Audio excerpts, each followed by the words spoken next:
Hello and welcome back to A Better World. This is your host, Mitchell J. Rabin, and I'm very glad you're joining us again today. We are on location at Shivananda Yoga Ashram up here in beautiful Woodbourne, New York, where I have made a number of shows in the past for those of you who have been watching for a long time. And today we are here. I'm the MC of a very valuable, wonderful conference here on sustainability. And one of our favored speakers today is a gentleman who is our guest today, Dick Reisling, who is a very interesting man. He wears many hats. He has got a background in law. He has a background in being a seminarian, a minister. He has a background also in farming. So it goes way beyond anything that I'm describing now. And you're going to get a little taste of that as some of the subject that he discussed here at the ranch in this conference. So, Dick, thanks so much for being on the show. Thank you, Mitchell. I've had a great time today. You've been just wowing people with everything that you've been sharing. It's gutsy, it's bold, and it's what people need to hear. Because we're at a crisis, as you know, Dick. We're at a crisis on our entire planet, not just this country. We have tipped the scales in terms of our environmental climate, and it's getting real hot here in the kitchen, you could say. It really is becoming a serious problem. And the good news, of course, is that there are many solutions that are in hand, and you helped to articulate some of those during your talk. Would you share some of those with our audience? I'd be really glad to. Please. And I'm especially glad that there are so many really authentic stories. They're not just stories, but stories are a good way of really telling the truth in a concise fashion, which I sometimes have a problem with. It's been done for millennia. Storytelling is probably the oldest of all arts. So, all right, so let's talk about something we probably learned in the sandbox. I learned it at church. yeah.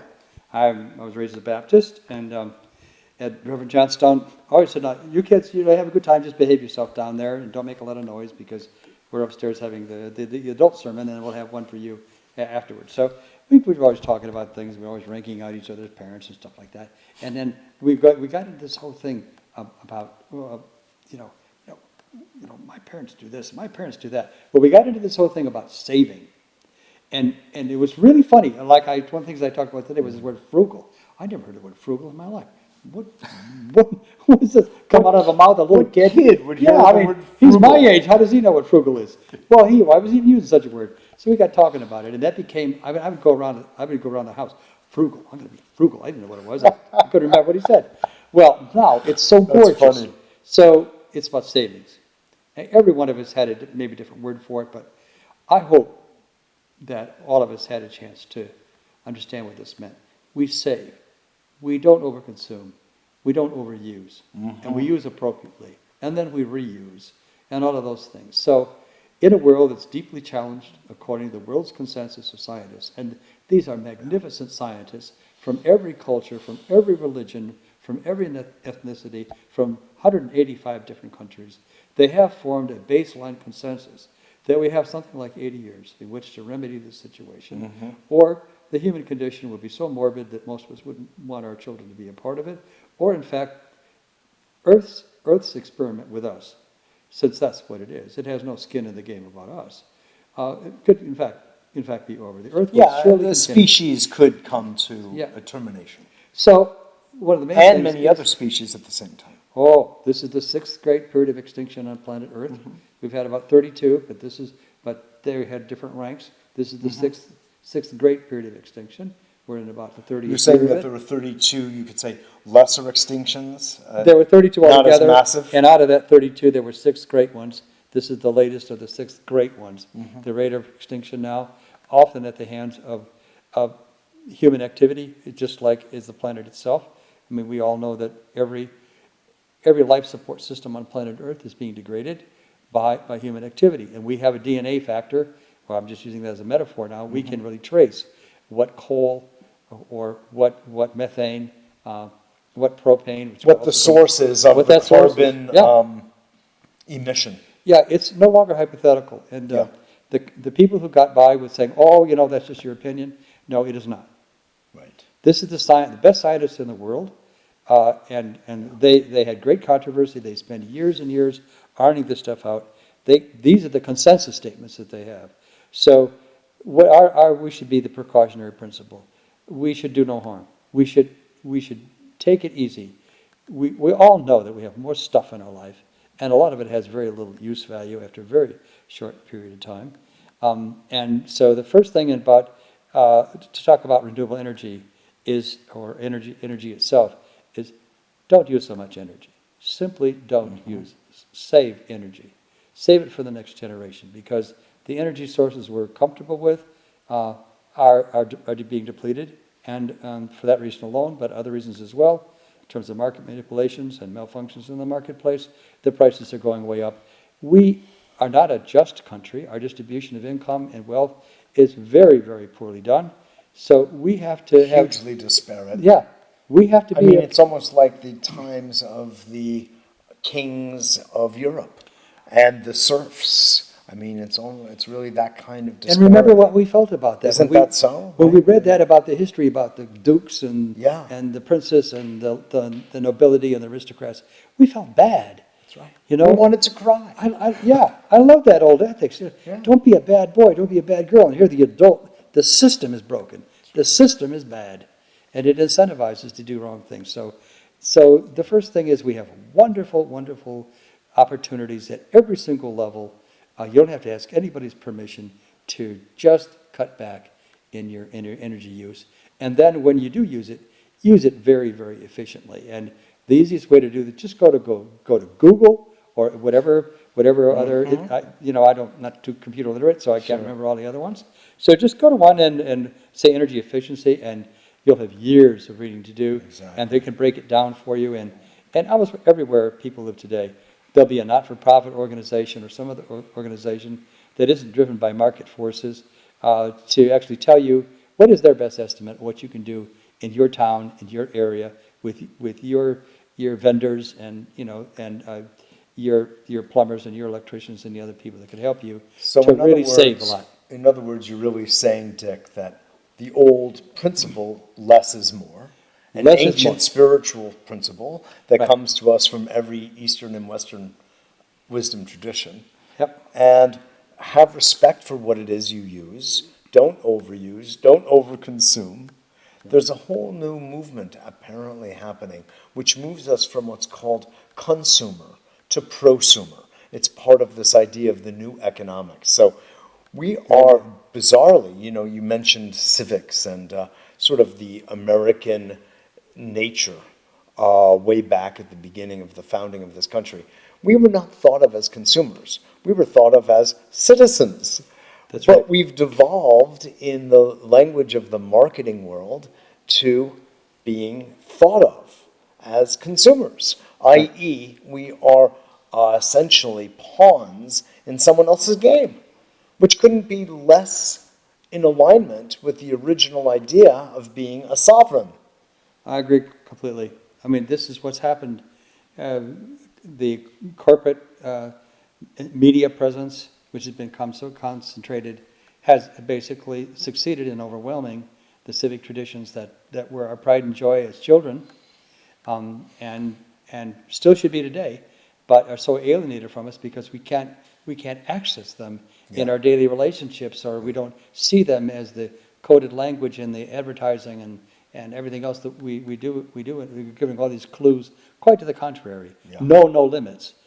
So. Yeah. But we live on a planet. It's a living thing. You can have everything. You can do it all. Those are the mottos. There are limits everywhere, right? They are. And a lot of parents said, the trouble with those parents over there, why that child's the way it is, is that they don't give the kids limits. That's right. Because limits is absolutely a liberating thing. And one of them really is save, and in the energy area, there's wonderful opportunities. And it's very cost effective.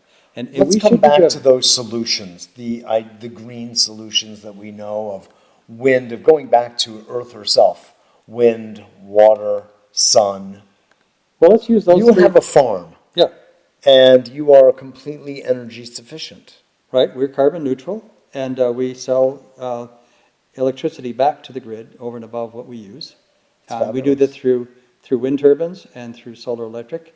or photovoltaic, the generation of electricity from the sun, and generation of electricity through wind power. And then So we from have that point of view, you're not taking anything from the grid, but you are just giving back to the grid. on an annualized basis, At a profit. that's true. Each day is different. Sure. And in every state, we have these meters now. Every 10 seconds, you're either buying or you're selling. Every 10 seconds. Yeah, and it's a wonderful, it's all done automatically, and you can install extra meters like I do to monitor the monitors, so we can know exactly what's going on, and I can show the kids when they come to the school groups, now let's do some math problems here. You know, set something up and set up a little computer, and they can figure out for themselves what you could do in your school. So that's a great thing. And What is the size of your farm? our land base is 80 acres, and our animal holding now, I'll leave the chickens aside. I shouldn't, because they're so beautiful and most productive. And they probably wouldn't like to be left aside. No, they shouldn't. And chicken feed is no longer chicken feed. Chicken feed used to be $2.30, now it's $21. Look at that ratio. Do they lace it with gold? What is it? Well, they grow really big eggs almost every single day, so they're still great, and they're so beautiful. So beautiful. They got such characters. They're as different as kids are. You know, if you've had 3 or 4 kids, you say, how could these 3 or 4 kids come to the same man and woman or something like that? Chickens are absolutely great. But we have 4 breeds of horses. We have draft horses, carriage horses, and then we have 2 riding pleasure horses, and we have Arlo, our wonderful donkey, except when he brays, which is the most obnoxious noise. Sounds like he's being killed, but he's got the sweetest. Or he's in heat, or she's in heat. Yeah, I know, he's in heat all the time. He's something else. And then we have about 9 goats. We milk our goats every day, make cheese and yogurt every day, and wish you could make butter out of goat milk, but you can't. That's cow's milk. And then we have about 35 sheep. We used to have about 300. We used to have about 500 animals. Now we have about 100 animals. Wow. Altogether. And all of this is being powered through your wind turbine and mainly through your solar. The main thing is to heat water in the wintertime, because that's your biggest challenge? Well, that's the biggest heat bill of the whole year. Okay. Because heating hot water with electricity is not very efficient. But if you have a whole lot of electricity and you're not paying anything for it, because all my systems are already paid for, they paid for themselves in the first 3 or 4 years, and they've been up, each one of them's been up at least 11 years now. So do it that way, and of course they run all year. As we learned in one of the seminars today, it doesn't take the hottest of days to do a lot of solar electric, because coolness is actually a good thing as long as the sun is shining. So yes. I mean, we have the wonderful thing is to learn about nature. If you listen and you look, you see, this is glorious relationship. I mean, it's so full of gifts. So partner. Right. You got a great partner. So even though there are cloudy days, not infrequently in upstate New York, right? That isn't enough to have you draw down from the public utility. You still have enough electricity to go about your business. Well, we size them. It's called we size them before the meter. New York State law says that if you produce more than 10% more than you use in a year, they'll take it, but they won't pay you a penny. Oh, that's interesting. So we design a system that's going to be, say, at 95%, and then with the variability of nature, some years you're ahead, some years you're behind. But maybe you're talking $60 on a year, and our bills used to be $7,000 to $10,000. Our bill now is $190 a year. So we save about $9,500 on a gross income of $40,000. We're saving 25% just in energy costs. And do you have any geothermal in action? We don't have geothermal because we have rock ledges, but I busted a backhoe insisting I'm going to have solar thermal, and Mother Earth said, oh, no, you're not. No, you ain't. But you have enough sun, and you have enough wind. We do solar thermal instead. That directly heats the hot water. But it's a solar panel, but it's directly toward the Yes, and they're tubes. They're evacuated tubes. Oh, they're very, very efficient. And we have a 500-gallon, very heavily... Oh, so instead of it being geothermal, it's solar thermal. Yeah, it comes from the sun. From above. And we power the pump with our solar electric panels. And we distribute that into a radiant floor slab in the 2,600 square foot of the 3 different apartments that make up our complex. And it also heats all the hot water we need for bathing and for dishes and everything else. So your farm, Dick, is an example. I know you have interns who come in from all over the world to Right. learn your systems and take them back to their respective countries, etc. Do you see that what you're doing as a template that could be duplicated anywhere and everywhere? Oh, yes, and of course, we're way behind. Even Apple Pond Farm is behind, although we have most of the systems that you can have, except micro hydro, because we don't have enough water. Right. Except 2 days ago, we had a great flood. You're right. But, That doesn't count. No, it doesn't count in a positive way. So, oh yeah, anyone can do these things, and the grants now are good. The technology On the state level and federal? at federal level, and they exist in every state, and the technology is good, and the price is way down. So that, take solar electric. 2 years ago, it was the most expensive. Now, solar electricity is cheaper than what you buy from the grid. Plus, it'll never go up in price because you are your own power authority. You are your own power company. And do the power utilities out there have any authority over your generating your own power? They have to agree to an interconnect, and they charge you for that. You mean to take the excess, or They to have just to be take a the- backup system for you? Well, you have a choice. You can be off-grid, completely autonomous, but then you have to have batteries, and batteries are super expensive. Yes, I see. They only last 5 or 6 years in production, but they'll last 400 years in your landfill, and they're full of lead, and many other iodines and other things that are not good.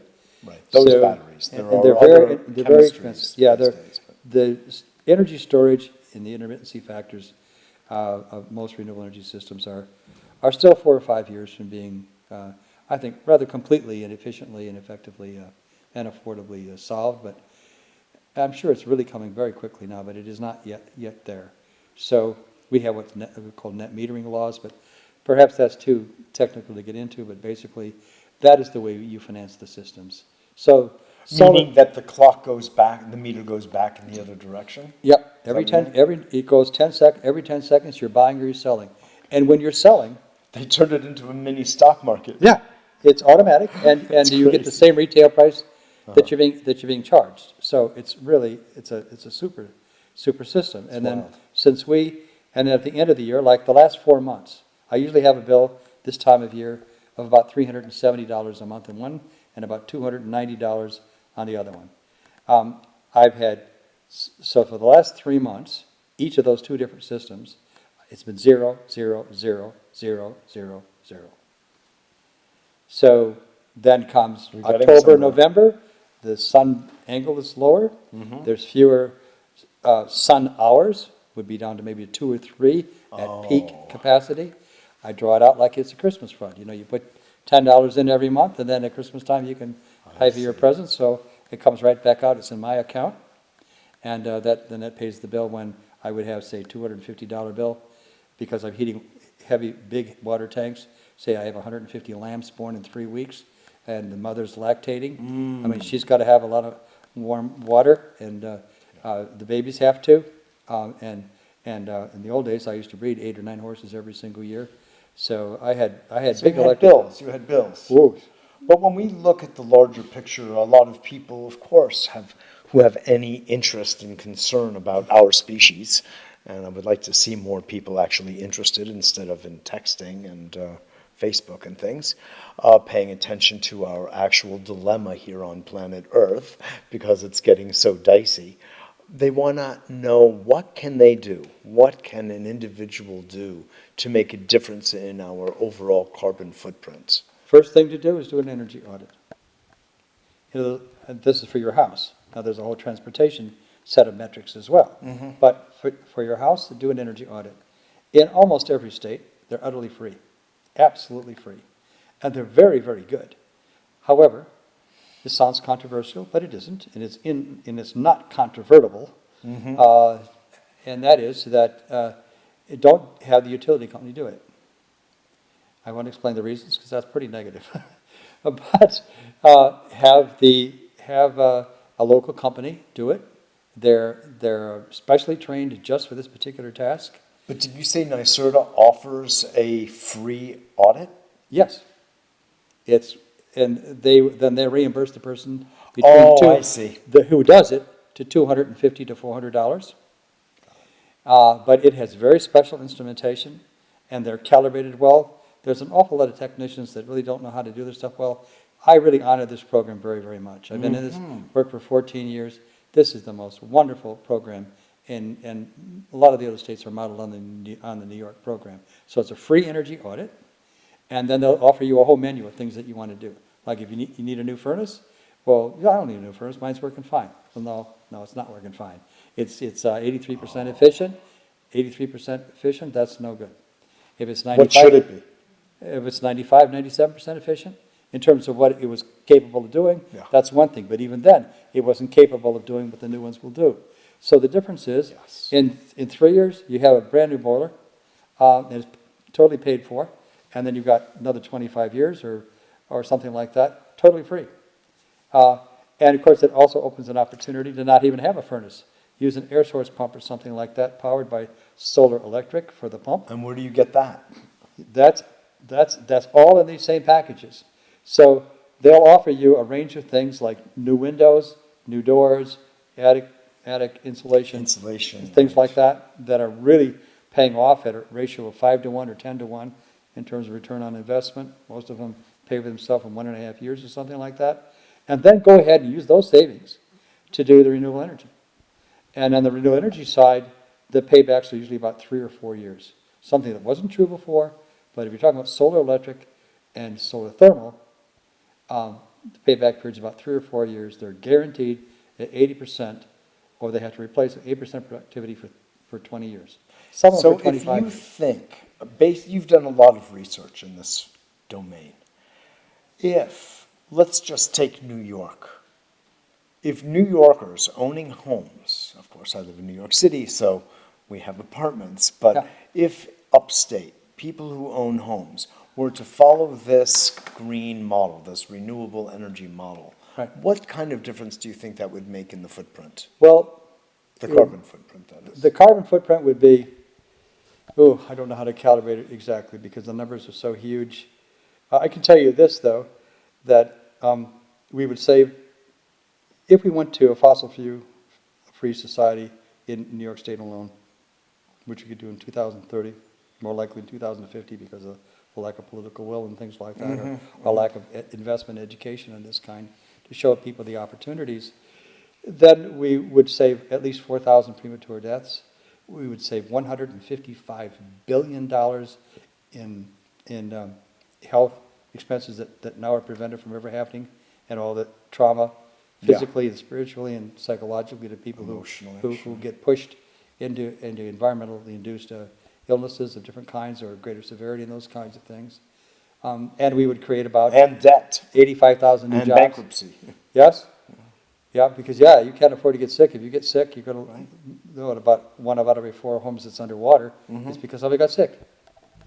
There's behind this are some stories about our society that it puts a stake in your heart. That's right. So It's boggling. One of the great things to talk about renewable energy, here's a way out. Right. Here's a way out. And most of the time, you don't have to ask anybody's permission. And now they're affordable.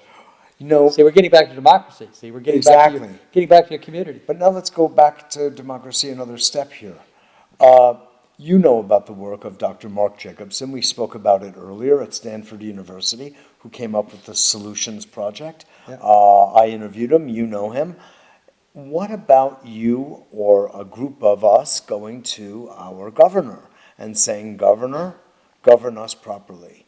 Here's the data, and you're going to look like a real hero if you implement this project. I think he's interested in being president. That's a wholly different equation. And if we even more so, multiply by 50. Well, if we could articulate that this would help him become president, and that means that he could raise $300 to $400 million just for himself through this, and not lose from other sources, I think we'd have a winning case. I think this is a case that can be made, and it's simply, are we who are advocates, are we creative enough? Are we smart enough? Are we humble enough to listen and learn how to put this thing together? And then steadfast enough to actually go and go and go and find like everybody else does, you know, which person in his cabinet or which person in NYSERDA. I know some of those folks and some of those people, they would love to do this. There are several senators. There's several members in the assembly. We have a marvelous new person who's chair of the Energy Committee in the assembly. The new chair of energy for New York State in the Senate is also very, very good. What's his name? In fact, I'm sorry, I can't tell you what his name is right now. Okay. I really can't. I'm sorry about that, but I can't. That's okay. Do you know Tony Avella? I know the name, but He's I don't know him personally. legislator. I interviewed him on the subject of fracking, and he came up with legislation a few years ago that said, basically, I'll translate it into my idiom, sure, we can do fracking as soon as you prove that it's not dangerous to our waterways or to people. No problem. That's my attitude. Sure, bring it on. Right, because it can't happen. It can't happen. Exactly. Cannot be done. And good news, of course, I know you know, that just this past week, legislation passed that authorizes towns and localities for their decision to override a state law. Let's or hear it state. for home rule. Is that fabulous? Only 2 out of the 50 counties, 50 states in the United States have home rule. And it's a two-edged sword. It means a lot of terrible things fly through. Here's where home rule can really Support accomplish and help. a lot of things and also solve a lot of the tensions and divisiveness within these towns. Yes. Fracking has been a terribly divisive issue. And now we can turn that home rule thing around because a lot of those guys are saying, look, you can't ban it. Well, yes, you can. Yeah, exactly. So we're gonna agree on this very soon. And some of the guys who we all like to go down to the DJs or our little delicatessen early in the morning at 6 o'clock or something like that in the morning, have an extra cup of coffee and jabber a little bit and Right. talk about the neighbors and that sort of thing. Well, and there's one group sitting at the table and they would look at the next table for anything in the world, Right. We're gonna get back together. Exactly. We're gonna build a community.